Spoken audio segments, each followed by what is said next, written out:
Chapter 631 Forging a Superior Immortal Artifact. The ancestral dragon beads are very powerful, but that requires a large number of them. There is only one water monster, and it has been used for tens of thousands of years, which has weakened the ancestral dragon pearl by a great deal. Even if this ancestral dragon pearl is incredibly powerful, how much power does it still have after turning an ordinary fish into a water monster capable of devouring celestial beings? Therefore, under the attack of nothingness, the ancestral dragon pearl appeared so weak and vulnerable. The attack from the void Dao landed, shattering the ancestral dragon pearl and instantly severing half of the water monster's head. The water monster let out a heart-wrenching roar that echoed for tens of thousands of miles. The people from the sects along the way heard it and all showed expressions of joy. The water monster's mournful cries meant that it had been defeated. The 5 forces that had signed contracts with Xiandao were overjoyed to see this, believing that they had contributed the most in eliminating the water monster, having even brought out 10 mid-grade immortal artifacts.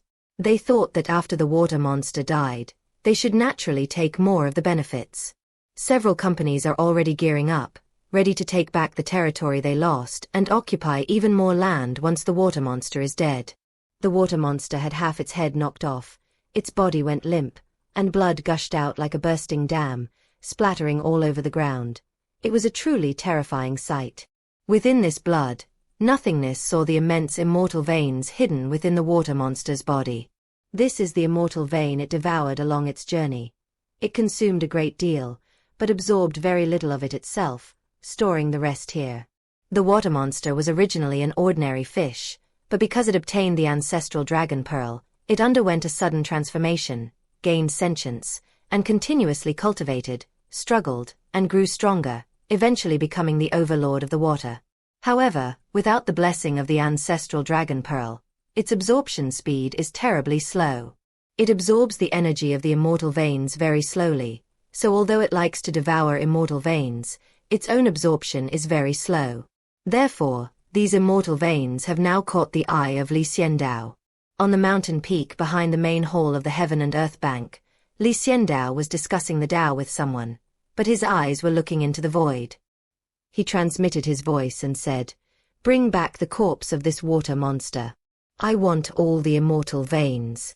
Su Wu nodded, waved his hand, and directly put the water monster's corpse into his dimensional space.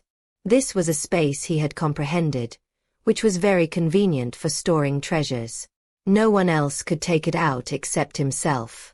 This is even more powerful than a storage magic item. It belongs to a personal, separate world, varying in size, and cannot be discovered by others. After its owner dies, this dimensional space will detach itself and become an unclaimed place, gradually evolving into a small world containing countless treasures.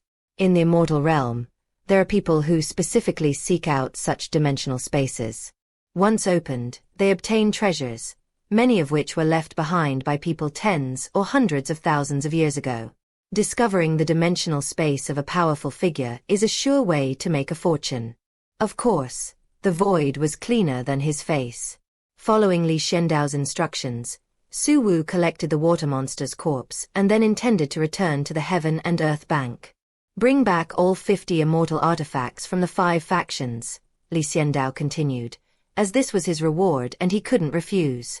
Su Wu nodded without saying a word, took a step forward, and the void shrank beneath his feet, appearing in front of the Songhai sect in the next second.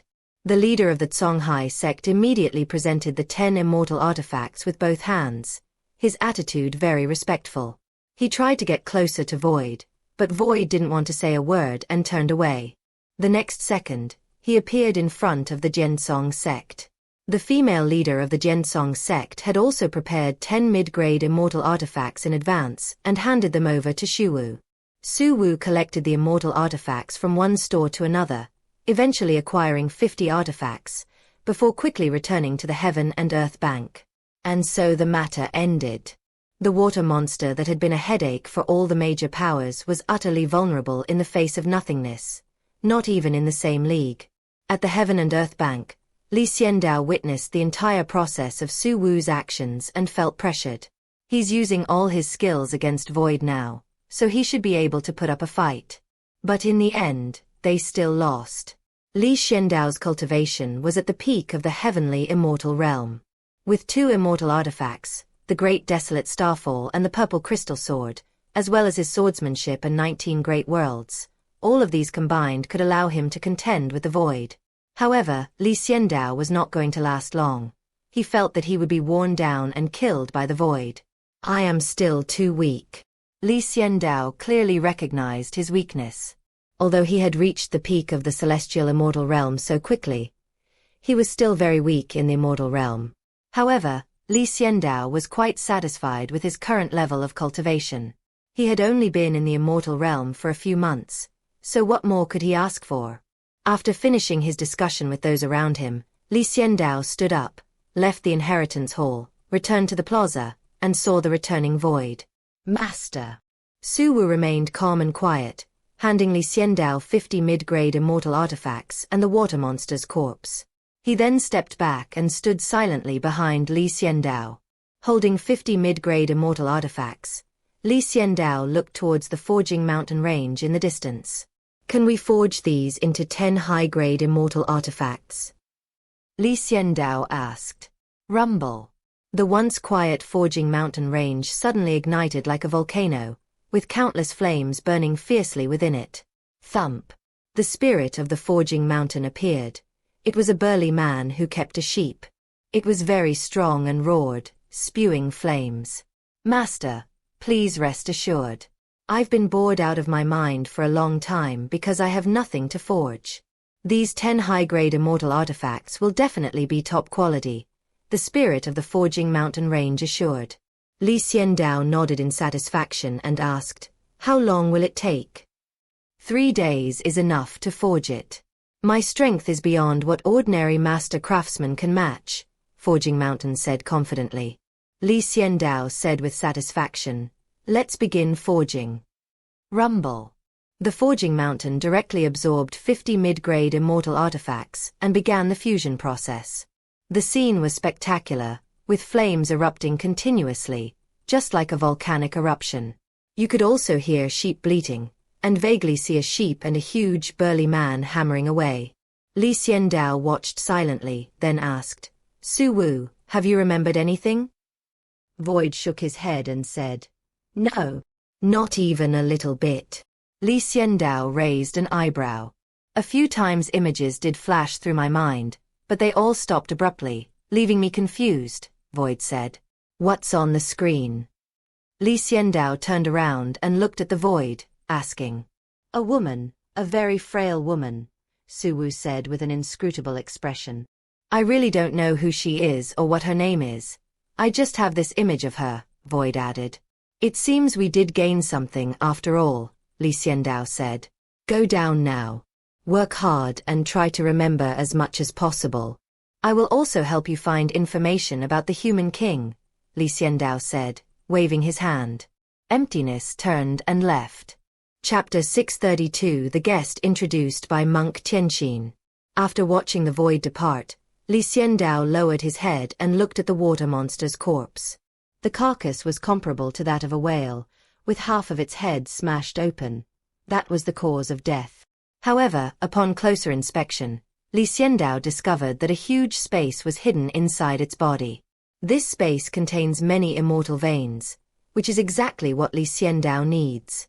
Li Xiandao smirked, snapped his fingers, and with a snap, the power of the Heaven and Earth Bank erupted, crashing down with a bang and turning the water monster's corpse into nothingness. The power of the Heaven and Earth Bank is great, invincible, and extremely powerful. Under Li Xiandao's control, it squeezed the water monster's corpse, causing it to explode instantly, without harming the immortal veins inside. Bang bang bang. As the water monster's corpse shattered, the immortal veins were exposed, and the billowing immortal energy, no longer concealed, erupted in an enormous and terrifying burst, permeating the surroundings. The combined power of this immortal energy was even more terrifying than the 6th-grade immortal vein that Li Xiandao had absorbed. Rumble.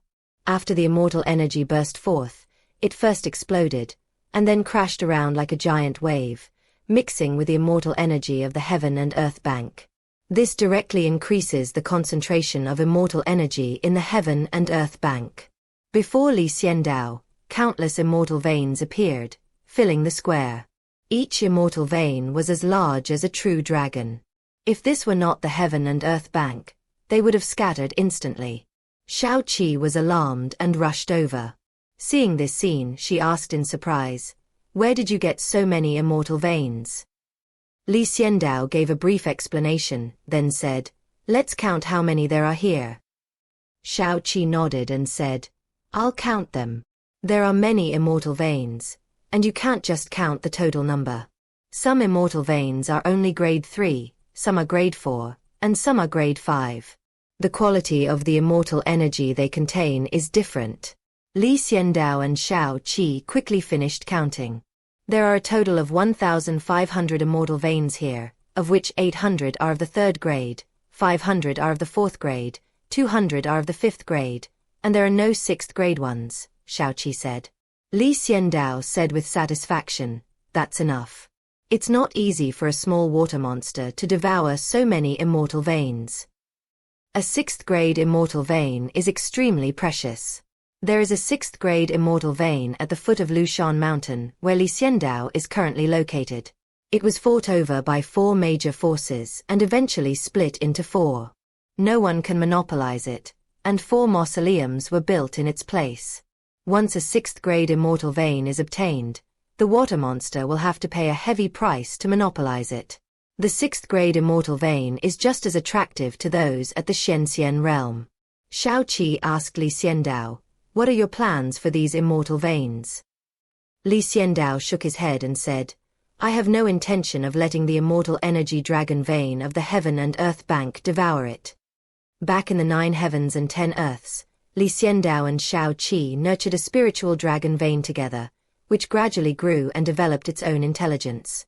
After entering the immortal realm, it upgraded to an immortal qi dragon vein and has been evolving ever since, absorbing the immortal qi of a 6th grade immortal vein. Now Li Xiandao will give it these 1,500 immortal veins, allowing it to evolve completely.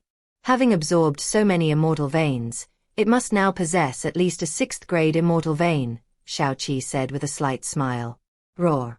As if it had heard something, the immortal dragon veins entwined around the distant mountain peaks roared in response to Li Xiandao. The roar was filled with intense longing, like a hungry child begging its parents for food. Li Xiandao laughed and scolded, "You really are a child who can't get enough to eat. Take it." Roar. The immortal dragon veins became excited and rushed over. First, they bowed to Li Xiandao and Xiao Qi, and then, like a starving man, they devoured all 1,500 immortal veins. Rumble. At this moment, the immortal energy of the Heaven and Earth Bank underwent a tremendous change, becoming extremely terrifying, constantly surging and boiling, with its concentration suddenly increasing more than 10-fold. The celestial dragon vein was also rapidly transforming, evolving from a nascent true dragon into a mature divine dragon. Its massive claws and teeth, its hard armor, made it incredibly terrifying. Its ferocious appearance was almost tangible. "It's terrifying." Roar. The immortal dragon vein roared to the sky, shaking the entire world. Its beard flew wildly, and its body was imposing as it wandered in the void. Previously, its body was illusory, existing within the immortal energy. Once the immortal energy disappeared, it also disappeared. But now, it has its own physical form and can switch back and forth between the physical and the virtual, a true transformation. A superior 6th grade immortal vein. If you upgrade it further, it will be rank 7. Alright, I know you're doing pretty well now, but can you stop being so ostentatious?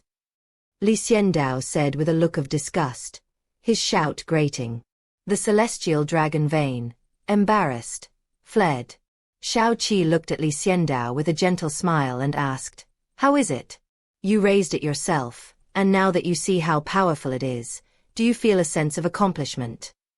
Li Xiandao smiled and changed the subject, saying, "We raised it together, and it was your idea. You are its mother, and I am its father. Shouldn't the mother be more proud?" Xiao Qi rolled her eyes at Li Xiandao, her face slightly flushed. But unlike before, when she would blush easily, she was now used to Li Xiandao's words. This has become a habit. I can't argue with you, but I'm quite proud to see Tiandi Money House go from nothing to its current flourishing state. Although it's not at its peak yet, it has achieved some success. You've done a good job. Xiao Qi patted Li Xiandao's arm. Since you say I did a good job, then reward me a little. Li Xiandao leaned his face forward. Xiao Qi reached out and lightly patted Li Xiandao's mouth, saying irritably, "What are you thinking about all day long? A new guest has arrived, aren't you going to greet him?" "I'll reward her before I entertain her." Li Xiandao grabbed Xiao Qi's soft hand, not about to let her go so easily. Xiao Qi blushed, looked around to make sure no one was there, then tiptoed and gave Li Xiandao a quick kiss on the cheek. She then said, "All right, go and greet the guests." Li Xiandao wasn't quite done yet. It wasn't just about the lips, he wanted to try a French kiss. However, the guests were the priority, so Li Xiandao rallied his spirits and asked, "What's the situation with the new guests?" Xiao Qi said, "The new customer was introduced by your subordinate." Li Xiandao was genuinely surprised. This was the first time he'd ever been this way. "Who was it that my subordinate introduced?" Li Xiandao asked curiously. He now has many subordinates, more than 10,000 people, most of whom are unparalleled geniuses. "It was introduced by Monk Tianxin." Xiao Qi said crisply. "Monk Tianxin." Li Xiandao raised an eyebrow. Monk Tianxin was someone he valued highly. He was very talented, persevering, and powerful. Li Xiandao was intrigued by the person he recommended. "Let's go and greet them," Li Xiandao said with a hint of excitement. Chapter 633 Tianxin Monk's junior brother. After leaving the Tiandi money shop, Monk Tianxin followed his first instinct. The immortal realm is vast and unparalleled, with many beautiful places and many wondrous encounters, but of course, it is also fraught with danger. Fortunately, Monk Tianxin appeared to be a handsome and refined monk, harmless and penniless, dressed simply in a crescent white robe, with a shiny bald head. Under such circumstances, I think the only ones who would want to harm him are those demonic women who have fallen into the path of lust. Even when faced with danger, Monk Tianxin was not afraid. On the contrary, those who wanted to harm him should be careful. Because this seemingly harmless monk could instantly transform into a messenger of hell, leading a vast horde of demons from hell to attack. The monk Tianxin, who is both a demon and a Buddha, can now freely switch between forms. He doesn't favor either one, just like a person needs two legs to walk, jump, and run. The same applies to the concept of Buddha and demon in the teachings of Monk Tianxin. Fortunately, when he came out, Monk Tianxin did not encounter any trouble along the way, and at least his life was not in danger. If there is no danger to his life, then for Monk Tianxin, there is no danger. In life, apart from the danger to one's life, nothing else is a problem. Monk Tianxin had a very good attitude. He regarded setbacks and obstacles as mere splashes in the river of life, which would soon fall into the river and disappear without a trace. The river is still the same river, and the person is still the same person. So when he encountered enemies, he revealed the faces of demons from hell, but on ordinary days he was always smiling. Looking at the beautiful scenery of the celestial realm, he followed the guidance of his heart and came to a Buddhist holy site. Dashing Temple. This is a place far from the sacred land of the northern underworld.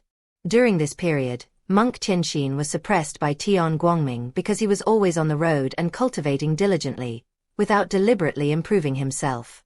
Upon arriving at Dashing Temple, Abbot Tianxin knew he had come to the right place. His heart led him to a sacred Buddhist site in the celestial realm. Without hesitation, the monk Tianxin became a disciple.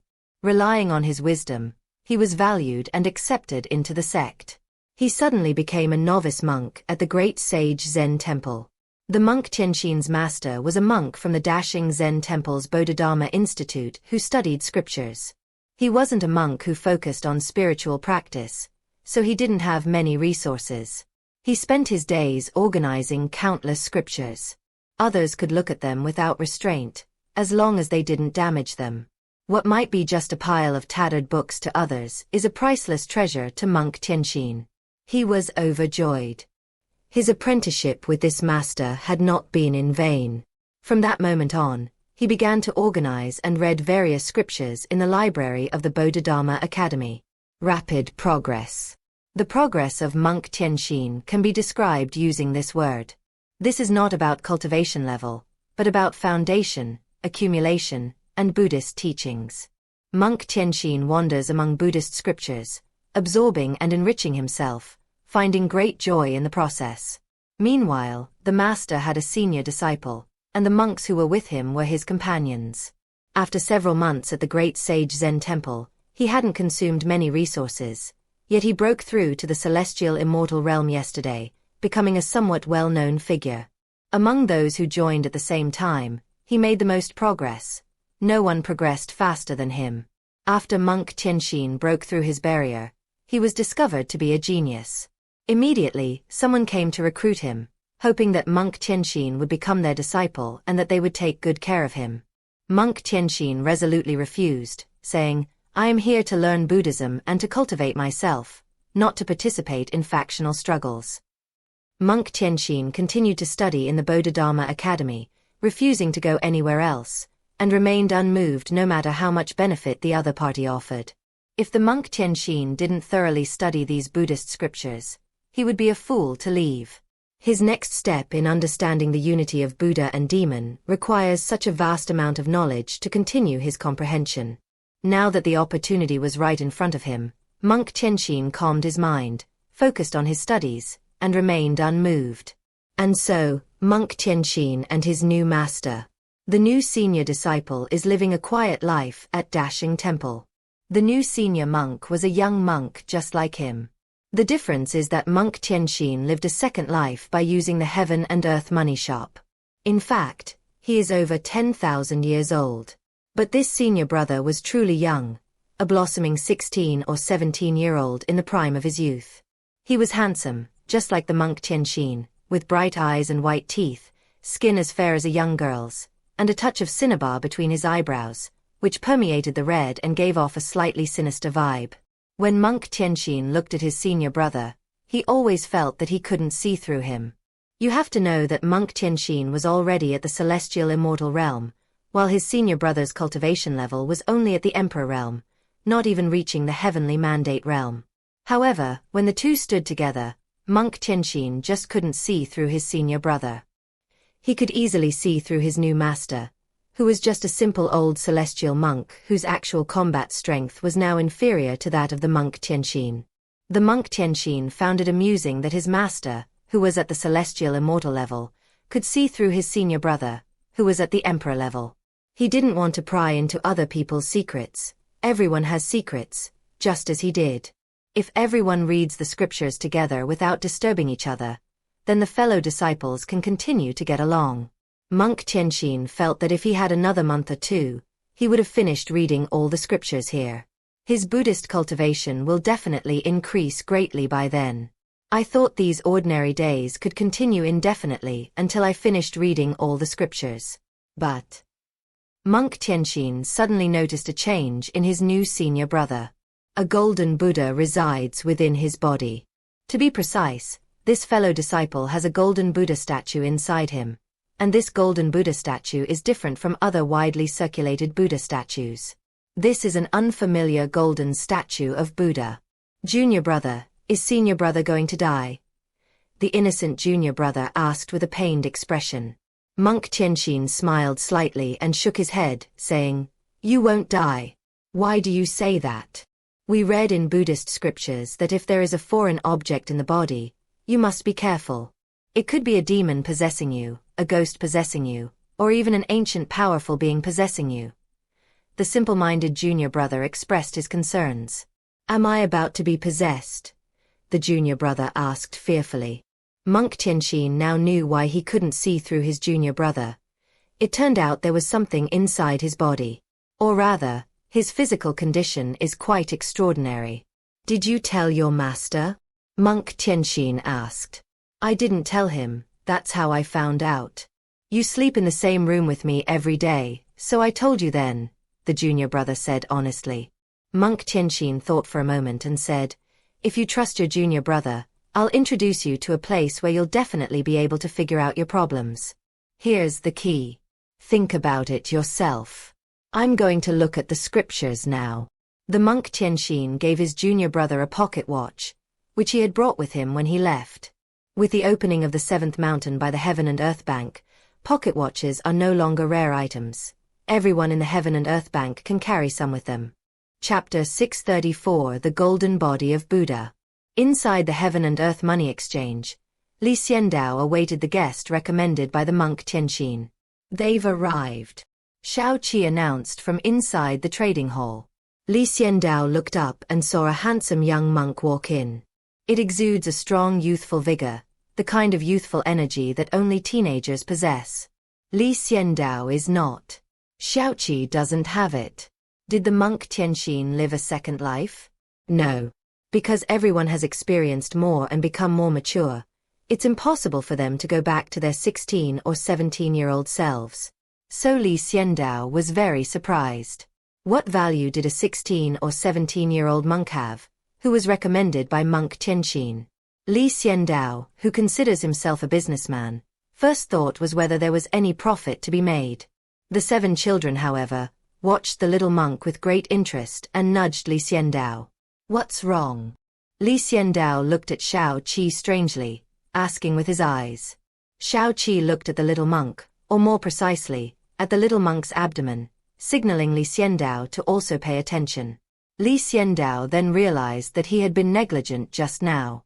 Xiandao's gaze deepened as he stared at the little monk's abdomen. Boom! A burst of golden light erupted, so dazzling that Xiandao immediately closed his eyes, his heart filled with surprise.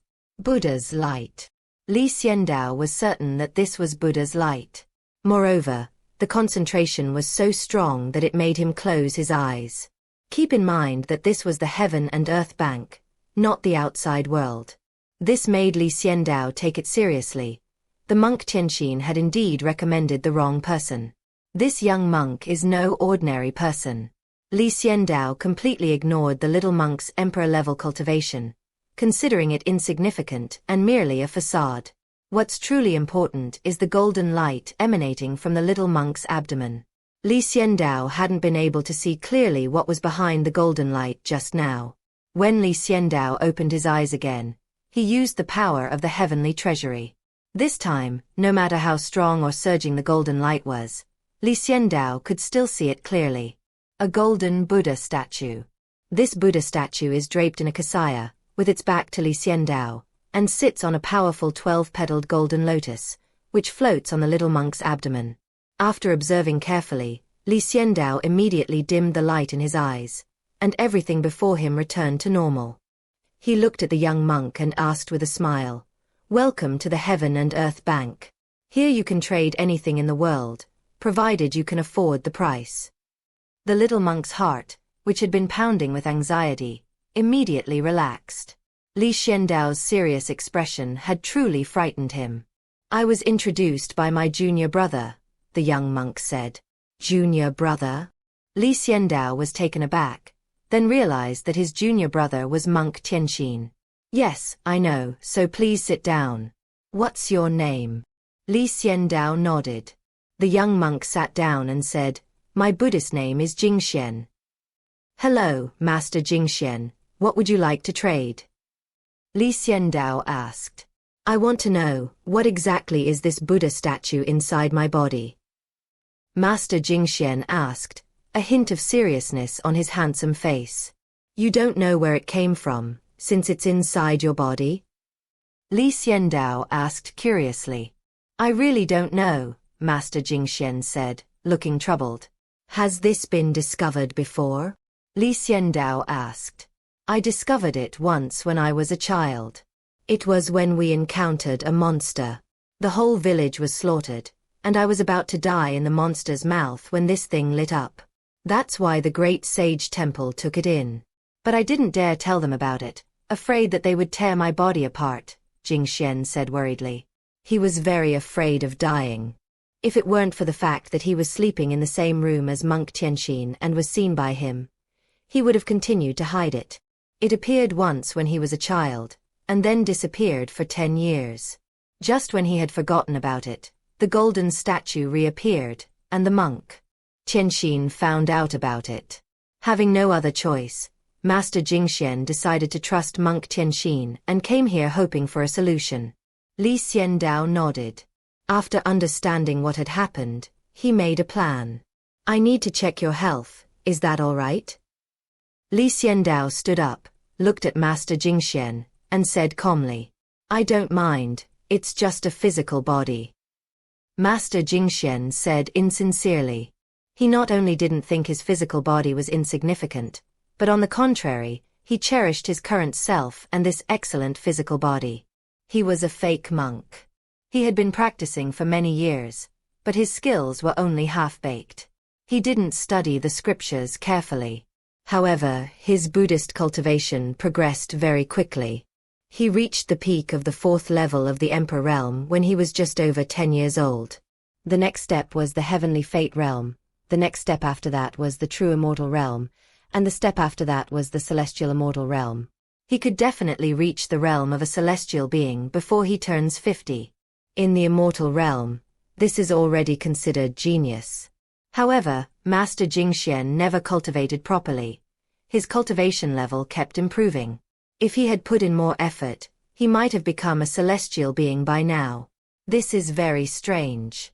Master Jingxian hadn't noticed anything unusual before because nothing seemed amiss. Now that something was wrong, he thought about it carefully and realized that many subtle clues from the past indicated that he was not behaving normally. So he obediently lay down on the rocking chair next to him. Close your eyes, Xiandao said calmly. Master Jingxian closed his eyes. Xiandao mobilized the power of the Heaven and Earth Bank and began to infiltrate Master Jingxuan's body. Let him sleep. If he clashes with the golden statue of Buddha inside, he will suffer the most, Xiaoqi reminded Xian as she walked over.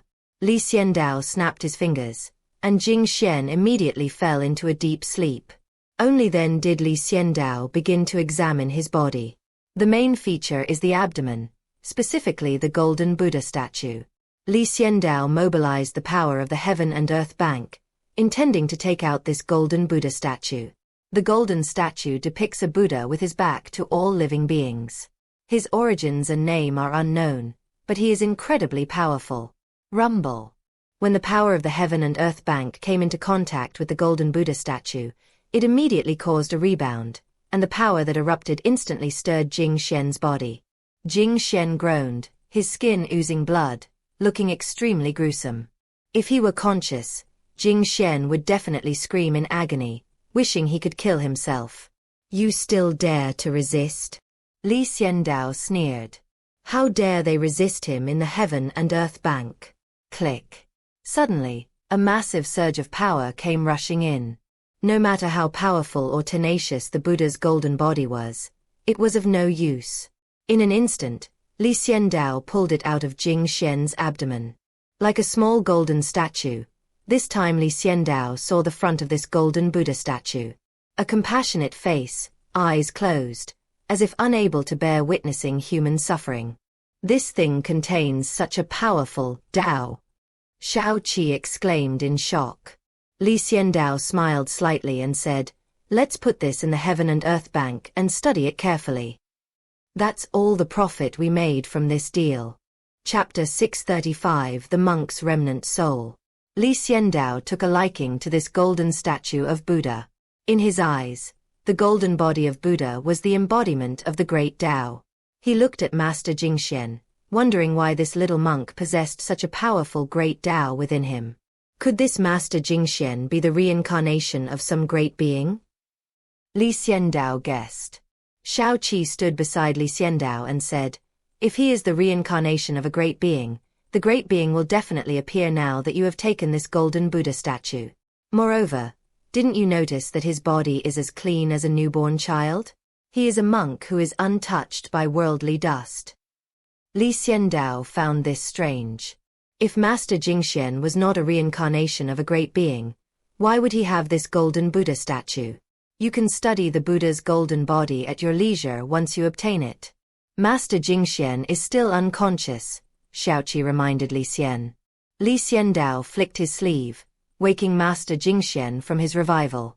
He then returned to his seat and placed the golden statue of Buddha on the table. A 12-petaled golden lotus, a compassionate Buddha with closed eyes, a statue exuding countless great principles. Master Jingxian slowly awoke, touching his abdomen, and realized that the golden Buddha statue had disappeared. He looked up and saw the statue on the table. Is this the golden body of Buddha residing within my body?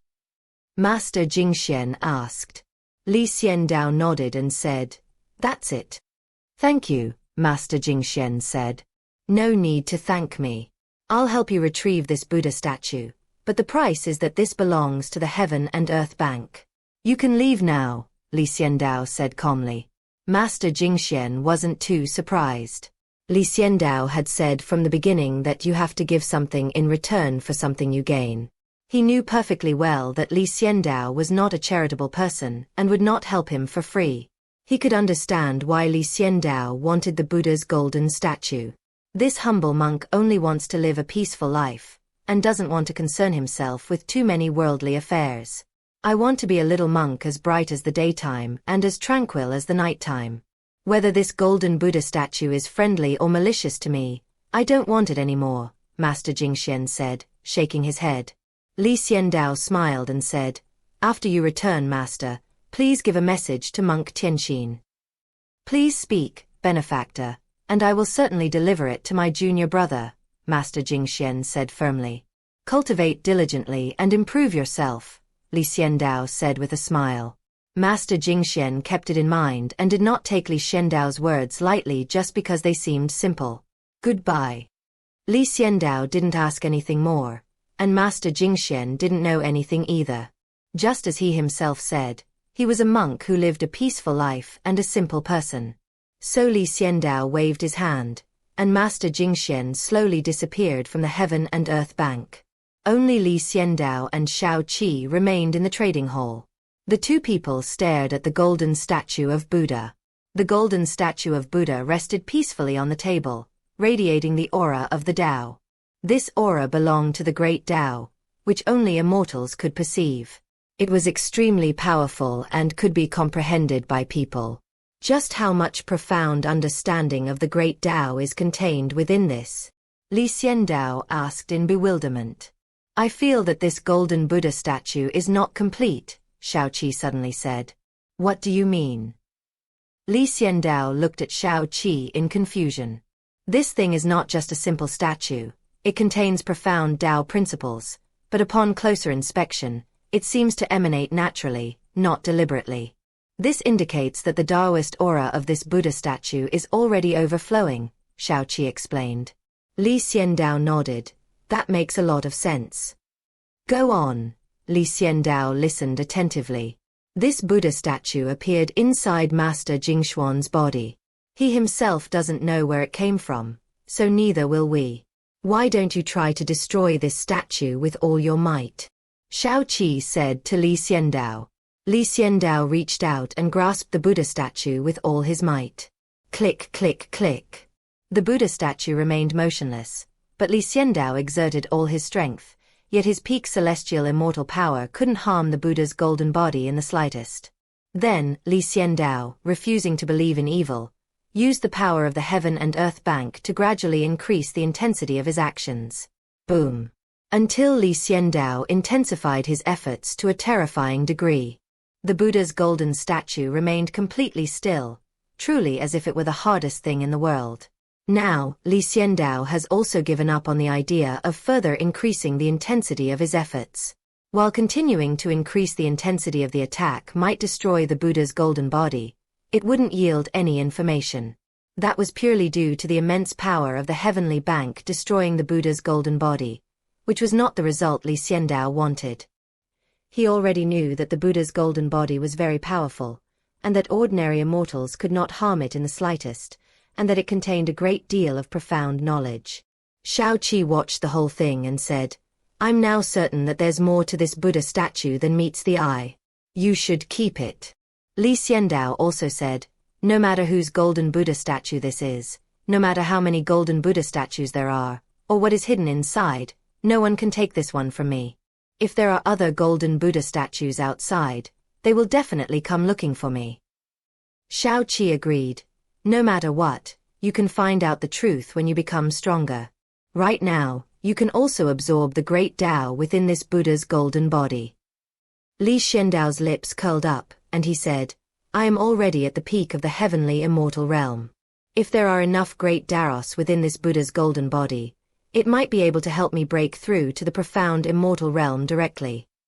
This was an unexpected bonus. No contract was signed for this transaction, but a contract will be needed next time, Xiao Qi reminded Li Xian. Yes, it's a private deal, Li Xiandao nodded. This was the benefit of winning over Xiao Qi. They could help him handle some minor issues and cover up the fact that Jing Xian had entered the heaven and earth money shop, so he wouldn't be punished. I'm going to cultivate. You organize the contracts in the northern underworld. We need to handle the breach of contracts while welcoming guests, Li Xiandao reminded Xiao Qi. I will, don't worry. Xiao Qi nodded, something she had always done. Holding the golden statue of Buddha, Li Xiandao got up and headed to the back mountain of the Inheritance Hall, where he could discuss Tao with many people. Behind the main hall of inheritance, Li Xiandao encountered a very special remnant soul. Monk. This was the first time Li Xiandao had encountered a monk since entering the back mountain of the Inheritance Hall. Li Xiandao encountered Taoist priests, scholars, military generals, swordsmen, and wanderers, but he never encountered a monk. Carrying the golden statue of Buddha, Li Xiandao encountered the remnant soul of a monk. He couldn't help but look at the golden statue of Buddha in his hand. Was it really that powerful? Greetings, owner of the money exchange. The monk was composed and magnanimous, with a slight smile, like the Buddha's smile as he held up a flower.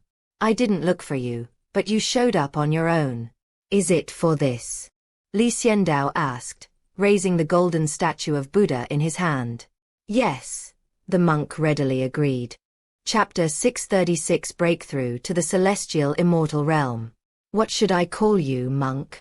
Li Xiandao asked, holding the golden statue of Buddha and looking at the monk in front of him with great interest. He's been in the back mountain of the Inheritance Hall for so long, and he's always the one looking for others. No one has ever approached him first. The remnants of souls buried here were all outstanding figures in their lives, each with their own pride and dignity. They resided in the Heaven and Earth Bank, but they would not fawn over its owner. At least the previous generation of masters had completely ruined their goodwill. And now that it's Li Xiandao's turn, they don't buy it either.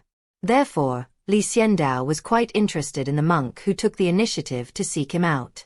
Especially at this crucial moment, does this monk know anything about the Buddha's golden statue and its origins? This humble monk is Xuanku. Xuanku said softly. I wonder what brings Master Xuanku to stop me?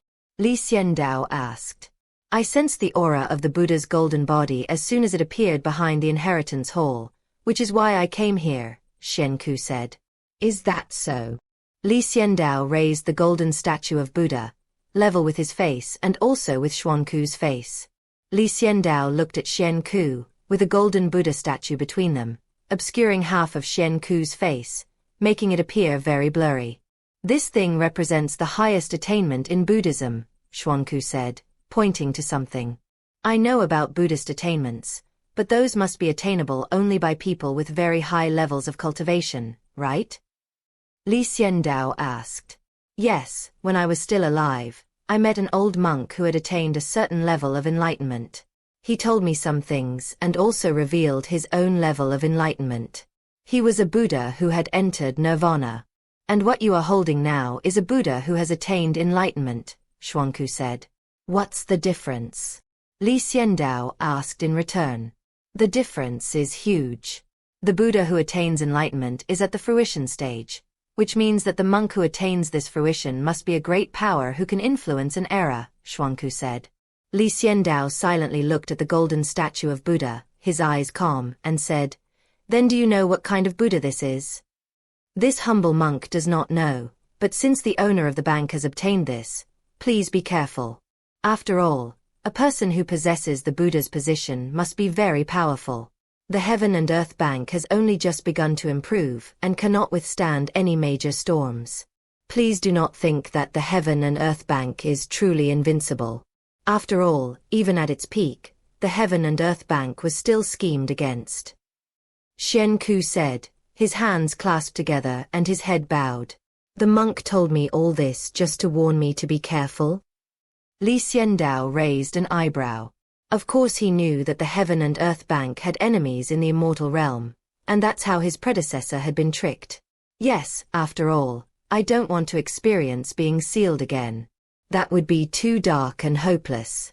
At least now I can bask in the sun and study Buddhist scriptures, Xianku nodded. Then I wonder what great principles Master Xuanku has to teach me. Xiandao changed the subject and asked. What I can teach you, the golden body of Buddha, this level of attainment, I will teach you, so there is no need for me to teach you, Xuanku said with a calm smile. Xiandao looked at the golden statue of Buddha, grinned, and said, Thank you for the reminder, Master.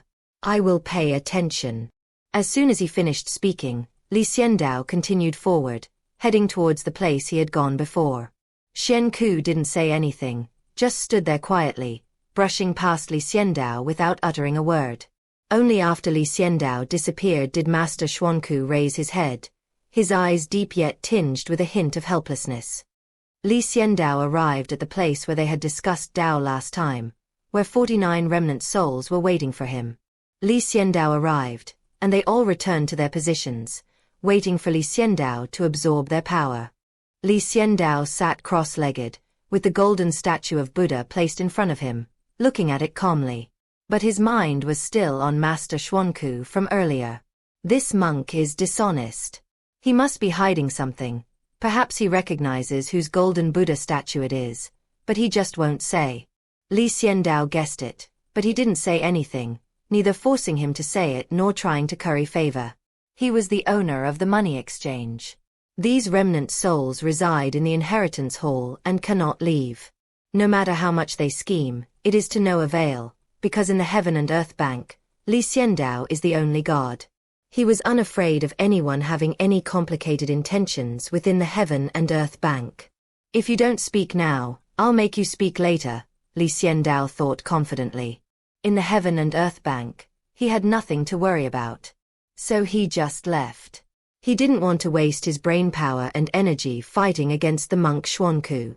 It would be more comfortable to cultivate himself. Once his strength increases, all difficulties will no longer be a problem. This time, Xiandao needs to use the Buddha's golden body and the great Tao of these 49 remnant souls to break through the heavenly immortal realm and enter the profound immortal realm in one fell swoop. Xiandao's subordinates are now steadily improving in strength, with many breaking through to the true immortal realm and entering the heavenly immortal realm. They will soon catch up with Xiandao. Let's begin, Xiandao said to the 49 remnant souls around him, then closed his eyes. Rumble. In an instant, the great way resounded like a song, its voice booming, singing a tale of life and death, of prosperity, decline, and ruin, of mountains and rivers stained with blood. These surging Tao principles were absorbed by Xiandao one by one, and in the process, he also activated the Buddha's golden body. The great Tao within the Buddha's golden body exploded in front of Xiandao with a loud thud, and endless great Tao surged out, instantly sweeping away the surrounding remnant souls and suppressing their great Tao. Rumble.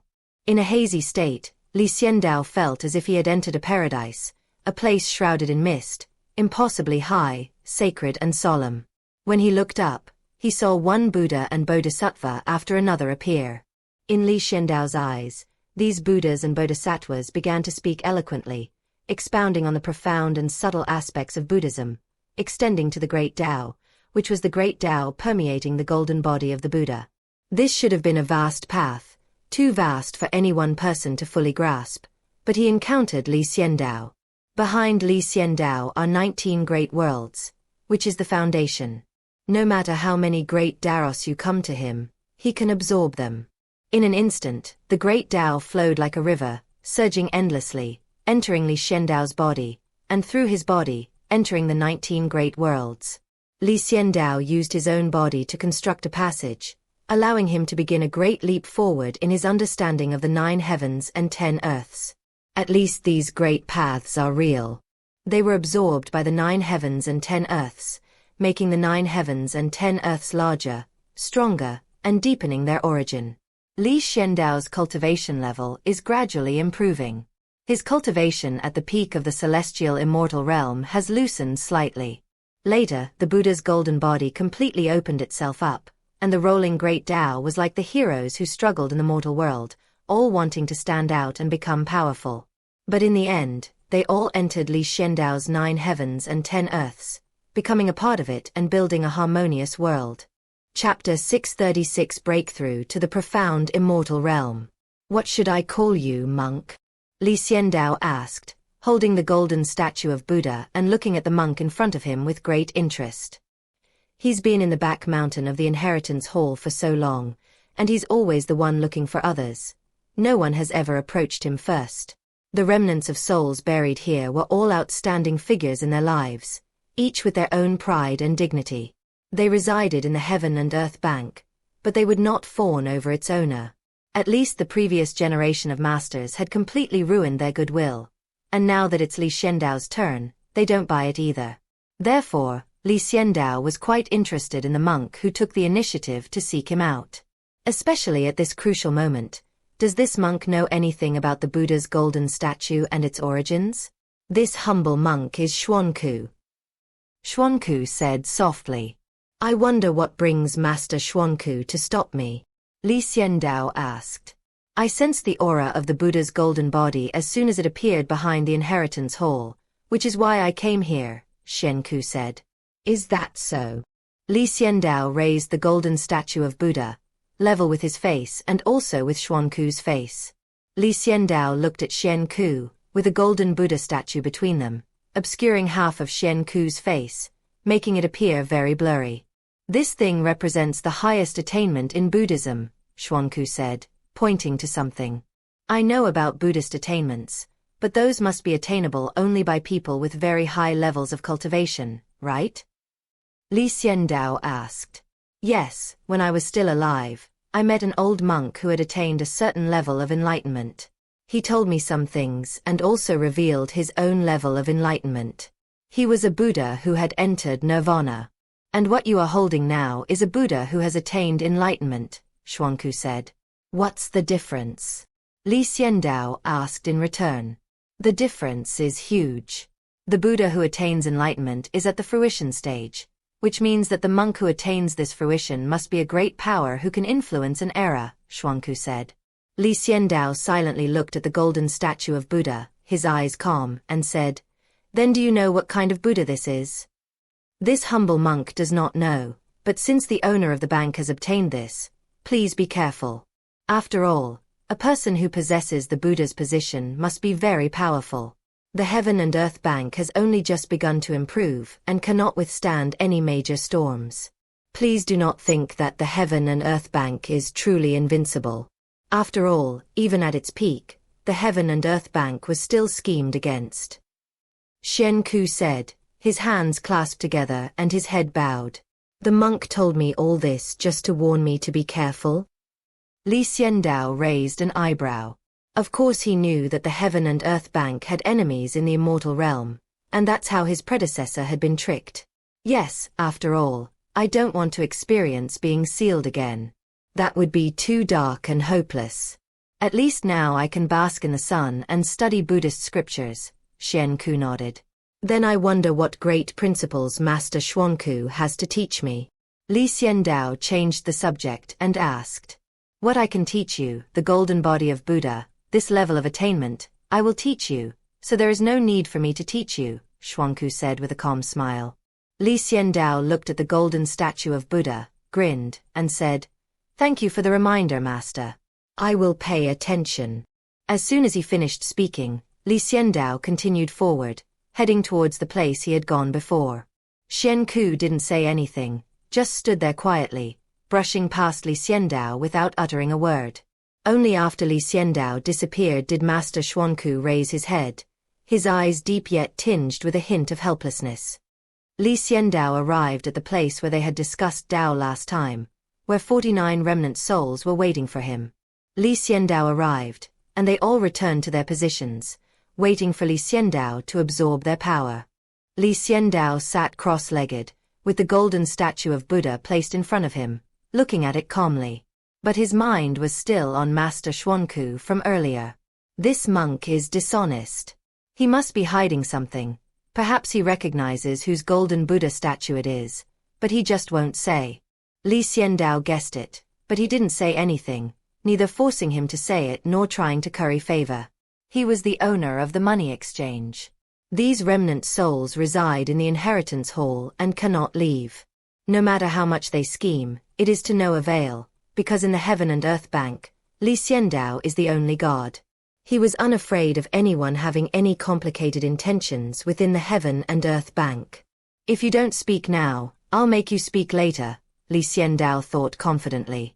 In the Heaven and Earth Bank, he had nothing to worry about. So he just left. He didn't want to waste his brain power and energy fighting against the monk Xuanku. It would be more comfortable to cultivate himself. Once his strength increases, all difficulties will no longer be a problem. This time, Li Xiandao needs to use the Buddha's golden body and the great Tao of these 49 remnant souls to break through the heavenly immortal realm and enter the profound immortal realm in one fell swoop. Li Xiandao's subordinates are now steadily improving in strength, with many breaking through to the true immortal realm and entering the heavenly immortal realm. They will soon catch up with Li Xiandao. Let's begin, Li Xiandao said to the 49 remnant souls around him, then closed his eyes. Rumble. In an instant, the great way resounded like a song, its voice booming, singing a tale of life and death, of prosperity, decline, and ruin, of mountains and rivers stained with blood. These surging Tao principles were absorbed by Li Xiandao one by one, and in the process, he also activated the Buddha's golden body. The great Tao within the Buddha's golden body exploded in front of Li Xiandao with a loud thud, and endless great Tao surged out, instantly sweeping away the surrounding remnant souls and suppressing their great Tao. Rumble. In a hazy state, Li Xiandao felt as if he had entered a paradise, a place shrouded in mist, impossibly high, sacred and solemn. When he looked up, he saw one Buddha and Bodhisattva after another appear. In Li Xiandao's eyes, these Buddhas and Bodhisattvas began to speak eloquently, expounding on the profound and subtle aspects of Buddhism, extending to the great Tao, which was the great Tao permeating the golden body of the Buddha. This should have been a vast path, too vast for any one person to fully grasp, but he encountered Li Xiandao. Behind Li Xiandao are 19 great worlds, which is the foundation. No matter how many great Taos you come to him, he can absorb them. In an instant, the great Tao flowed like a river, surging endlessly, entering Li Xiandao's body, and through his body, entering the 19 great worlds. Li Xiandao used his own body to construct a passage, allowing him to begin a great leap forward in his understanding of the 9 heavens and 10 earths. At least these great paths are real. They were absorbed by the 9 heavens and 10 earths, making the 9 heavens and 10 earths larger, stronger, and deepening their origin. Li Xiandao's cultivation level is gradually improving. His cultivation at the peak of the celestial immortal realm has loosened slightly. Later, the Buddha's golden body completely opened itself up, and the rolling great Tao was like the heroes who struggled in the mortal world, all wanting to stand out and become powerful. But in the end, they all entered Li Xiandao's 9 heavens and 10 earths, becoming a part of it and building a harmonious world. Chapter 637 Heavenly Tao Sword Sect. The Buddha's golden body contains a vast array of Tao laws, which perfectly suited Li Xiandao's path. After entering the immortal realm, his 9 heavens and 10 earths were always in a weak position because the immortal realm had far surpassed the 9 heavens and 10 earths, so they seemed superfluous. But now, the origin of the 9 heavens and 10 earths is being restored, reaching a terrifying level. This is Li Xiandao's future asset, and he is working towards that goal. Li Xiandao is working hard to improve himself, breaking through from the celestial immortal realm to the profound immortal realm. Meanwhile, his men were also working hard. The monk Tianxin entered Dashing Temple and became a quiet monk, spending his time frantically reading Buddhist scriptures.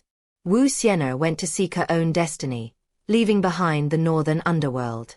Everyone else also has their own destinations and their own goals, and they are moving towards their own objectives. The old Taoist priest and the prince of the northern border travel together in the northern underworld. The old Taoist priest practiced Taoist methods, and his techniques have begun to evolve, from the initial everlasting spring immortal technique to the current Great Tao book, all of which he had come to understand on his own. The everlasting spring immortal technique is a very powerful method, but it has no combat power at the beginning. When you start cultivating it, you are very weak, but it becomes stronger and stronger as you progress. The old Taoist priest persevered to the later stages and, after joining the Heaven and Earth Bank, obtained a vast amount of resources. Xiandao was very generous with all kinds of cultivation resources, including secret manuals and various cultivation materials, giving them all to use. This allowed the old Taoist priest to continuously evolve under the impetus of these abundant resources, eventually upgrading the Chongqun immortal technique into the Book of the Great Tao. After the Chongqun immortal techniques were transformed into the Book of the Great Tao, his cultivation methods also changed somewhat. He no longer simply eked out a living and began to take a more proactive approach. This is also why he agreed to go out with the Prince of the North to search for resources.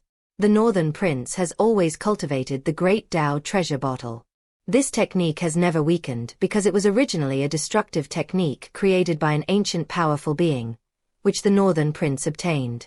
Therefore, the Great Tao treasure bottle and the Great Tao book are, to some extent, the same, which is why the two of them joined forces to look for opportunities. Because whatever they find, they can share it together, which is much better than being alone. The key is that when the two of them join forces, they are not afraid of anyone. If they can't win, they run away. If they can win, they fight to the death. Therefore, they both gained a lot. After a few months, they had both broken through to the celestial immortal realm and continued to delve deeper into it, having already crossed several heavens. On this day, they arrived at the edge of the northern underworld, an ancient battlefield shrouded in ethereal mist. In the center of the ancient battlefield, a powerful aura surged into the sky, rumbling so loudly that the heavens and earth trembled and cracked. The discovery of a treasure here has attracted countless people. The central area of the ancient battlefield is now inaccessible. It is terrifying, filled with a murderous aura that swirls like thunder, causing countless people around to tremble with fear. Even those at the celestial immortal level dare not approach within 1,000 miles, for fear of being accidentally killed by the killing intent. The Xian are all right, but they only operate on the edge of 1,000-mile radius. If you go deeper into it, the killing intent is just as terrifying. 5,000 miles away from this ancient battlefield, a powerful force resides here. Heavenly Sword Sect. This is a sect that cultivates the way of the sword. Originally, this ancient battlefield was their private property. However, the aura of the treasures was too strong, attracting countless experts. Upon seeing this, the Heavenly Sword Sect directly opened up the ancient battlefield and set aside an area to entertain these experts who came from afar. This move opened the eyes of many people. The Heavenly Tao Sword Sect was too decisive. Instead of making enemies, they blended in with these experts. No matter who got the treasure, the Heavenly Tao Sword Sect could also get a share of the spoils. The Northern Prince and the old Taoist priest also lived in the Heavenly Tao Sword Sect. One was a 5th-level Heavenly Immortal and the other was a 6th-level Heavenly Immortal, which was not weak, and they received much better treatment. When can we enter the treasure trove of this ancient battlefield? The Northern Prince, still dressed as a scholar, asked. He was refined and cultured, not at all like a practitioner of Buddhism, but rather like a great Confucian scholar. The old Taoist priest wore a simple robe with several holes, but he didn't care. His hair was neatly combed. He sat in his chair and shook his head, saying, "Someone has calculated that there will be some movement within 10 days. Let's wait and see for now. 10 days later, then let's wait another 10 days, said the Prince of the Northern Border. He had already waited for several days and didn't care about another 10 days. But why are the people from the Heavenly Tao Sword Sect so cheerful today? The old Taoist asked curiously, looking at the Heavenly Tao Sword Sect in the distance. The Heavenly Dao Sword Sect's leader's wife has given birth to twins. The entire Heavenly Dao Sword Sect will receive a reward, and they're going to hold a grand banquet. They've invited us to dinner tonight. Are you going? The Northern Border Prince asked. Of course we should go, the old Taoist priest nodded. Why shouldn't I go to a dinner party? The old Taoist muttered. Let's set off now, it's already dark. The prince of the northern border stepped out. The old Taoist priest followed closely behind him, and together they arrived at the main peak of the Heavenly Dao Sword Sect. The main peak is like a sword, piercing straight into the clouds, exuding a sharp aura. One glance at it makes one feel as if a long sword is slashing down from the void. The people of the Heavenly Sword Sect were all in high spirits. The elders greeted the guests at the entrance of the mountain, and the Prince of the Northern Territory and the old Taoist priest also presented gifts. We will be teaching Kendo to the two children here today, and we would appreciate it if you two could be our witnesses, an elder said with a smile. Open the sword path. The Northern Prince looked at the elder in surprise.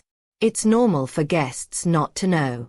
The leader of our Heavenly Dao Sword Sect has always been a single lineage successor, with each generation consisting of a child. This child is born with a natural sword physique, but needs to open the sword path. At that time, their cultivation will progress by leaps and bounds, and they will surely become our leader in the future, the elder explained. But now our sect leader has given birth to twins, which is a very joyous occasion. There will be one more person to open the sword path in the future, and the strength of our Heavenly Sword Sect will also increase a lot, the elder said with a smug look on his face. Upon hearing this, the Northern Prince and the old Taoist priest understood, exchanged a few words of congratulations, and entered the wedding banquet venue. Those who can sit here are all experts. Looking around, they are all at the celestial immortal realm, and there are several at the profound immortal realm. This is the edge of the northern underworld domain, bordering other domains. If it were in the central area of the northern underworld domain, it would not be so easy to break through to the profound immortal realm. Welcome everyone to the birth banquet of my son and daughter. Today, I would like to ask you all to witness that my children have embarked on the path of swordsmanship, inheriting the talent of my lineage, and will carry forward the Heavenly Dao Sword Sect in the future. A very domineering-looking man stood in the center, his face full of joy, and cupped his hands to the surroundings. Why is the leader of the Heavenly Dao Sword Sect wearing a green hat? The old Taoist priest asked in bewilderment. Are you blind? That's clearly a blue hat, the Northern Prince said irritably. Is it blue? The old Taoist rubbed his eyes and found that it really was blue. What was that emerald green light he saw at first glance? Chapter 638 Half-Brothers, Part 1. The sect leader of the Heavenly Dao Sword Sect was very happy, as evidenced by the fact that his smile never stopped in front of everyone. His lineage has always been a single-child family. No matter who it is, after having one child, they cannot have a second. Moreover, every generation has had sons, so he had long been prepared to have sons. But the birth of the twins has brought him an overwhelming surprise.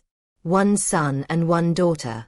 This broke with the tradition that had been passed down for tens of thousands of years in his lineage, which is why he held a grand banquet to celebrate at this critical juncture. Also, open the sword path. This was also a matter of utmost importance, and the sect leader of the Heavenly Dao Sword Sect smiled and cupped his hands in greeting to the people around him. Sect leader Lu, everyone is here to offer their congratulations, but where is today's main character? A celestial being exclaimed. The sect leader of the Heavenly Dao Sword Sect, surnamed Lu, said upon hearing this, No need to rush, I'll have someone bring the child out right away. As soon as the words were spoken, a wet nurse brought out two very beautiful babies. They were born with an ethereal aura. Compared to children from ordinary families, these were babies favored by heaven and earth. They were exquisitely beautiful and full of spirit. Both the boy and the girl opened their big eyes and looked around with great curiosity. Today, I ask everyone to witness that I will begin teaching the children the way of the sword here. The future of my Heavenly Sword Sect will depend on their inheritance. Sect leader Lu looked at his children with affection and said loudly, I've long heard that the Heavenly Tao Sword Sect's opening of the sword path is very impressive, and today I finally get to see it for myself, someone said excitedly. Yes, the leaders of the Heavenly Tao Sword Sect are all from the sword path, possessing sword bones. We'll definitely see it clearly this time, someone echoed. These responses pleased sect leader Lu from the bottom of his heart. He said loudly, "You are all too kind. Please watch carefully and do not disturb the immortal energy of heaven and earth. If you disturb my child's opening of the sword path, it will be a loss of face. This is a prior warning to prevent anyone from interfering at a crucial moment and disrupting the kendo process. Sect leader Lu, rest assured. We all know what's important and what's urgent. The Heavenly Tao Sword Sect is so powerful, if anyone dares to act recklessly, we'll tear them apart without you even having to tell us," a Xian said in a deep voice. The people around them readily agreed and looked at sect leader Lu, eager to see the legendary opening of the sword path. The Northern Prince and the old Taoist priest sat at the very edge, silently watching everything unfold. The Prince of the North observed everyone's expressions and found nothing unusual. They were all happy and there was nothing amiss. The old Taoist priest frowned as he looked at the two infants. "Something's not right," the old Taoist priest muttered. "What's wrong?" the Northern Prince asked in surprise. "Something's not right, but I can't quite put my finger on it," the old Taoist priest said, perplexed. "Are you envious of other people having a son and a daughter?" The Northern Prince chuckled softly. "Nonsense, I am a person outside the law." The old Taoist spat. "You are a Taoist priest, not a Buddhist monk. Taoist priests can marry. Monks won't do," said the Prince of the Northern Border. "Please don't ruin my reputation, okay? I'm still a very pure person, you know," the old Taoist priest said indignantly, his attention diverted by the Northern Prince. "Are you pure?" The Prince of the Northern Border looked at the old Taoist priest in surprise. "You've been pure for tens of thousands of years." The Northern Prince chuckled wickedly. The old Taoist priest blushed and retorted stubbornly, "Is that not allowed? I am devoted to the Tao and do not concern myself with worldly affairs. Women are like fleeting clouds to me and are not worth mentioning." "All right, old virgin." The Northern Prince nodded. The old Taoist priest's face darkened. The sarcasm was quite powerful, and he was powerless to refute it. While the Northern Prince and the old Taoist priest were exchanging barbs, the sect leader Lu began teaching swordsmanship to his two children, one at a time. Starting with his son, the immortal energy within the sect leader erupted, suspending his son in mid-air and stopping him there. Then, a tremendous amount of energy surged from his body, like ocean waves, advancing layer upon layer, accumulating together, and finally exploding. Clang! A burst of sword energy erupted from the fingertip of the sect leader, shooting out with such loudness and power that everyone at the banquet held their breath for a few seconds. In those few seconds, the sword energy directly entered the space between the eyebrows of the sect leader's son, piercing deep into his bloodline. Boom! A terrifying and powerful aura suddenly erupted from the baby boy's body, followed by a powerful sword aura shooting out from the top of his head. Clang! Clang! Clang! At this moment, all the long swords in the Heavenly Tao Sword Sect trembled with excitement, as if they were about to be absorbed. The power that erupted from a baby's body directly affected the long swords of tens of thousands of disciples of the Heavenly Tao Sword Sect. This moment can not only be described as terrifying, but also as outrageous. Inside the male infant's body, a lifelike sword-like bone emerged, instantly shaping his future. Sword. I can only practice swordsmanship in this lifetime. All other cultivation methods will hold me back. Only the way of the sword can progress by leaps and bounds. Absolutely terrifying. And all of this was created by this baby building a car. Rumble. As everyone watched in astonishment, a terrifying and chilling sword aura erupted from the baby's body, soaring directly into the sky. Then, a huge sword crashed down from the void. Master Lu laughed heartily, genuinely pleased. "Ha ha ha, this is my darling." His sword strike was earth-shattering, incredibly terrifying. His future achievements will surely surpass mine. Sect leader Lu exclaimed excitedly. Others also began to flatter, saying nice things and patting him on the back. Those who wanted to build a good relationship with the Heavenly Tao Sword sect were all praising him, but the old Taoist priest stood up and said, "Since the young master has already opened the sword path, then open the sword path for the young lady. I'm sure the young lady's sword path talent is even stronger than the young master's. After all, she is the first young lady in so many years." The old Taoist priest's words immediately drew approval, cheers, and praise from everyone. Everyone urged Master Lu to teach the young lady swordsmanship. Only the prince of the northern border looked at the old Taoist priest with surprise and asked, "You old Taoist priest, don't you usually not concern yourself with these things?" "You'll find out as you watch," the old Taoist priest said, offering no further explanation but simply gesturing with his chin. The prince of the northern border looked at him with suspicion. Upon hearing this, sect leader Lu laughed heartily and said, "That's right. I also want to see what kind of terrifying talent my daughter, the first daughter of my lineage, possesses." He picked up his daughter with his own hands, then quietly put her down, his smile never fading. He was a complete doting father. Then, pointing their fingers together, they formed a sword, and a powerful energy erupted, transforming into a sword beam that pierced directly into their daughter's body. The little girl trembled and burst into tears, a completely different reaction from her son. She showed no unusual behavior and even exhibited a rejection reaction. The headmaster was stunned. What's going on? Chapter 639 Half-Brothers, Part 2. The head of the law sect, whose lineage had been passed down through generations, was overjoyed to have twins, a boy and a girl. After teaching his son swordsmanship, he was completely dumbfounded when he taught his daughter swordsmanship. Rejection. Abnormal. The baby girl cried loudly and pitifully, which frightened the sect leader so much that he immediately withdrew his energy and wanted to hold his daughter to comfort her. But as soon as he raised his hands, he froze. Because someone stood up in anger. "Sect leader, there's something wrong with this child. It's very likely that she's possessed by an evil spirit, which is why she's acting this way." A hot-tempered elder stared at the baby girl in shock and anger, his eyes blazing with fury. For the Heavenly Sword sect, the bloodline of the sect leader is not to be defiled by anyone. Each generation of sect leader's wife is only married after the elders of each generation have agreed, investigated, and confirmed that she has a clean background. Once the bloodline of the sect leader is tainted, the purest sword techniques and sword path of the Heavenly Tao Sword sect will decline. This is a matter of great importance to the sect, and cannot be taken lightly. We cannot afford to be concerned about saving face. Once discovered, it must be resolved. So the elder was furious because he saw that the baby girl was very strange and could very well be an evil spirit. No, the baby boy has already been tested and he has mastered swordsmanship. Everyone saw it with their own eyes.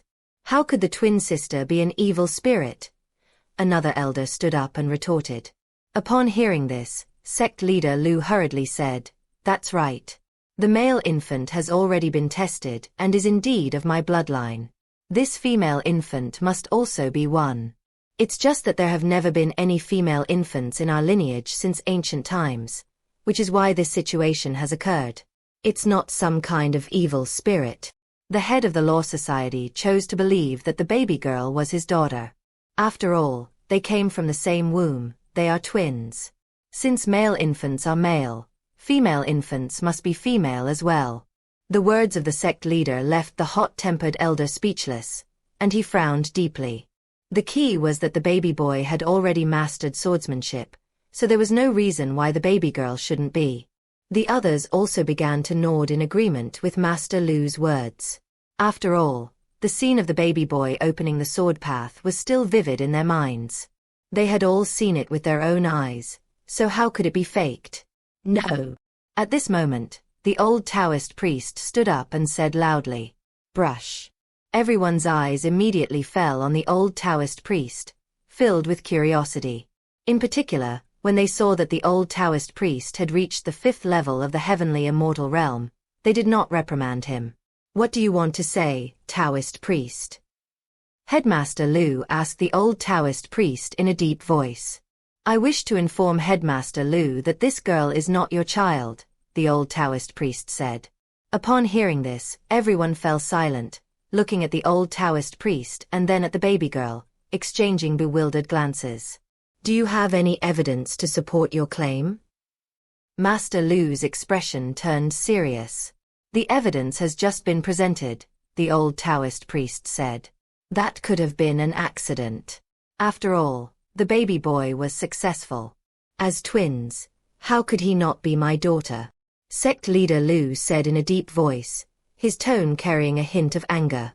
He still wanted to believe that the baby girl was his daughter. The prince of the northern border tugged at the old Taoist's sleeve and whispered, They've already said that, so shut up. The old Taoist priest shook his head and said, As soon as I came in, I saw that the head of the lawmaster was emitting a green light. I think this scene is very similar to a pair of babies I have seen before. Although the old Taoist priest spoke softly, everyone present had exceptional hearing. The sect leader asked in a deep voice, Have you seen something like this before? In his heart, there was wavering again. Just as the old Taoist priest was about to speak, a beautiful woman ran over, grabbed the hand of the head of the sect, and said, Husband, why should we listen to an outsider in our family matters? This is the first daughter of your lineage. It's normal for her to be a little special. The sect leader immediately helped the beautiful woman sit down and said with concern, You have just given birth, so you should rest well. Even a cultivator should be careful. Husband, don't listen to outsiders' nonsense. Try to comfort our daughter first. She's been crying. The beautiful woman looked at her daughter with a worried expression and said. At the same time, she glanced at the old Taoist priest, her eyes filled with hatred. Seeing this, the old Taoist priest sneered and said loudly, Now that the lady has come out, I'll tell you all a story, a strange thing that I witnessed with my own eyes. Shut up. You have no right to speak here. The beautiful woman suddenly snapped fiercely. The sect leader looked at his wife with a strange expression, then at the old Taoist priest, speechless. Speak. I am an elder of the heavenly Tao sword sect. I allow you to speak. Fellow Daoist, there's no need to be afraid. You're just telling a story. Why don't you have the right to speak? The elder, who had been short-tempered at first, stood up to support the old Daoist. He stared sternly at the beautiful woman. If she dared to obstruct him again, he would not be so polite. This matter concerns the bloodline succession of the sect leader's lineage, and cannot be taken lightly. At this point, the other elders also began to express their opinions, agreeing with the old Taoist priest to continue. Seeing this, the sect leader did not express his opinion, but he also did not object. This is the default. The old Taoist priest looked at the beautiful woman, smiled slightly, and said, When I was still very young, I attended a friend's wedding banquet. His wife gave birth to twins, a boy and a girl. He was overjoyed and proud, and he told everyone about it. I was happy for him too. When the old Taoist priest spoke, everyone in the room remained silent, listening quietly, some drinking tea, others drinking wine. The most nervous people were probably the headmaster and his wife. The beautiful woman knew perfectly well what was going on. The sect leader trembled, unable to believe this terrifying truth. He remained silent, still hoping the old Taoist priest would give him a positive result, otherwise the blow would be too great for him. As time passed, 10 years later, the two children grew up and began to practice the ancestral techniques, which were also bloodline techniques, but the opposite result occurred. The old Taoist priest kept his eyes on the beautiful woman, which made her extremely angry. Her delicate fists were clenched tightly. If it weren't for the presence of all the elders, she would have already started to overturn the table. One travels 1,000 miles a day, while the other remains stagnant. The old Taoist priest looked at the two infants, his attitude self-evident. My friend sensed something was wrong and began examining the bloodlines of the two children, discovering a shocking truth. The old Taoist's gaze remained fixed on the beautiful woman, growing serious. The beautiful woman glared at the old Taoist priest with a ferocious expression, her teeth clenched, wishing she could tear him to pieces. Twins. One of them isn't even my friend's child. That's why one is progressing at an incredible pace while the other is stagnating. Because the one stagnating doesn't have my friend's family bloodline, they naturally can't cultivate bloodline techniques, the old Taoist priest exclaimed. These words caused an uproar among the surrounding guests, and the elders of the Heavenly Dao Sword sect were also in an uproar, all looking at the beautiful woman with disbelief in their eyes. Can twins, a boy and a girl, have two different fathers? Chapter 640 Half-Brothers. The beautiful woman stood up abruptly and shouted angrily, "This is utterly absurd. The twins have different fathers. How can you say such absurd things to sow discord between my husband and me? What are your intentions?" Everyone else looked at the old Taoist priest. The twins had two fathers, and no one had ever heard of them. The sect leader looked solemnly at his wife, then at the old Taoist priest, without saying a word. He trusted no one and doubted everyone. The old Taoist priest smiled confidently and said, "Later, my friend conducted an in-depth investigation and confirmed that it was possible, but the probability was very small." "What nonsense are you spouting?" The beautiful woman was practically grinding her teeth to powder. If a woman has sex with two men in a short period of time, there is a 1 in a million chance that this will happen. You are so angry now, is it because you know what happened that day, right? The old Taoist priest looked at the beautiful woman coldly. "You're talking nonsense." The beautiful woman shook her head, unwilling to admit it, and turned to look at sect leader Lu. "My husband, I am your wife. Please believe me. Since I married you, I have been faithful to you and have never betrayed you," the beautiful woman said anxiously. The sect leader took a step back, looking at his wife with a complicated expression, and said, "Whether it is true or not, no matter how much you say, just check your bloodline." The beautiful woman's face changed drastically, and she shook her head, trembling. "No." The sect leader's heart sank. He looked at his wife with anger and pain, gritting his teeth and saying, "No, no, you can't." The beautiful woman cried, "Sect leader, I know how to examine bloodlines. Please cut open my skin and let out some blood," an old man who had been watching the show said, standing up with a stern face. The old man possessed an extraordinary aura. He was a Xian, a high-level immortal, and a senior elder of the Heavenly Dao Sword sect. He held great prestige. Upon his appearance, the beautiful woman was so frightened that she collapsed to the ground, her expression filled with terror. "No, the child is so small, we can't cut open the skin." The beautiful woman was still making a last-ditch effort. However, the sect leader had already rolled up his sleeves, gritted his teeth, and cut off the skin of the injured girl. Blood flowed out, but he didn't even look at it. Instead, he looked at the baby girl. Ignoring the beautiful woman, the old immortal came to the baby girl's side, grabbed her finger, and gently scratched it, causing it to bleed. The baby girl cried loudly. The old immortal took the blood, then used his magic to heal the wound, and finally calmed the baby girl down so she could fall into a deep sleep. "Take the child away. The child is innocent. The adults are the ones who made the mistake. Don't let the child suffer," the old man said indifferently, looking at the beautiful woman. The wet nurse immediately took the two children away. The old immortal combined the child's blood with the blood of the sect leader, then unleashed his great power to begin the process of returning to the source. Rumble. In everyone's eyes, the two drops of blood were constantly transforming and changing their form. But when they reached the most crucial point, they did not merge, but instead went their separate ways. This scene stunned everyone. They really are half-brothers, a boy and a girl. This woman is incredibly capable and terrifying. The beautiful woman was stunned and in a state of utter confusion. She never expected that she would be discovered. The Prince of the Northern Border gave a thumbs up and said admiringly, "Wow, you've really nailed that green hat." The old Taoist priest sat down and sighed silently. "But why are you so angry?" the Prince of the Northern Border asked curiously. "The story I just told. It's true. My friend was so traumatized by this incident that he went insane and committed suicide along with his wife, the old Taoist priest sighed. The Prince of the North was speechless. So when I saw this woman, I felt genuine anger. She was shameless, only caring about her immediate comfort, completely forgetting her identity and her responsibilities to her husband, the old Taoist priest said through gritted teeth. Don't be angry. There are men who act recklessly, and there are definitely women who act recklessly too. It's normal. There are all kinds of people in this world. Even twins can have two fathers, so what's impossible? The Northern Prince comforted him.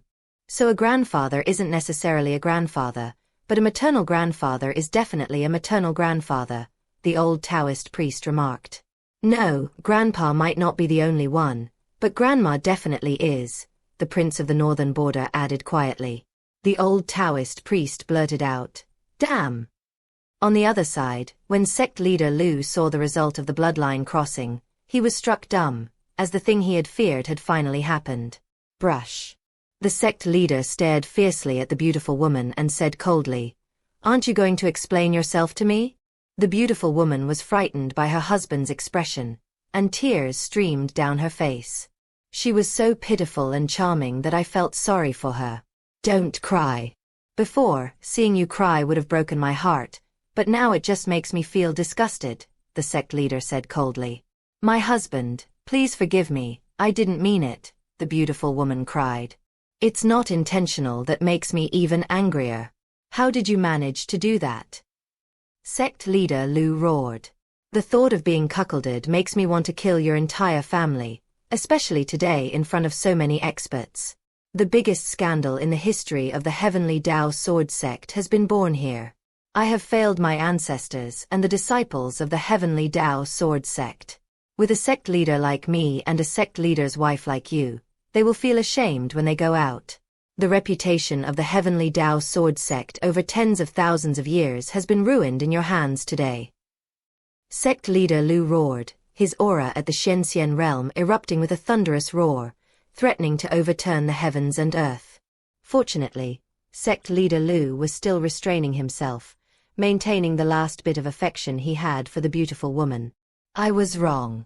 You can hit me or scold me, I'll accept it all. As long as you can vent your anger, I'll do anything. The beautiful woman knelt before her husband. No need. I won't hit you. You're not worth my time. I originally wanted to spend my life with you peacefully, but now, you don't deserve it. Sect leader Lu coldly shook his head. You're going to divorce me? You don't want me anymore.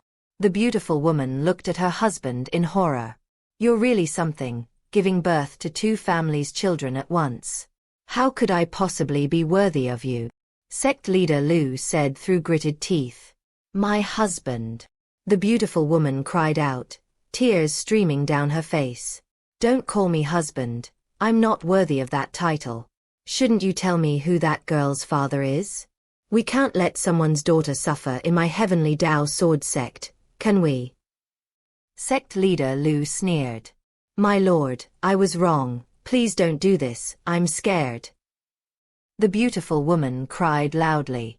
Don't be like this, what's the use of crying? Shouldn't you tell me which big brother you helped me get in touch with? Do I know him? I have to go and congratulate him. You gave birth to a child from both of our families. How amazing. This should be a time for both of us to be happy. I can't be the only one here to be happy. The sect leader squatted down, looking at his wife with eyes full of unfamiliarity and anger, and forced out a smile full of murderous intent. The beautiful woman was so frightened that she kept backing away.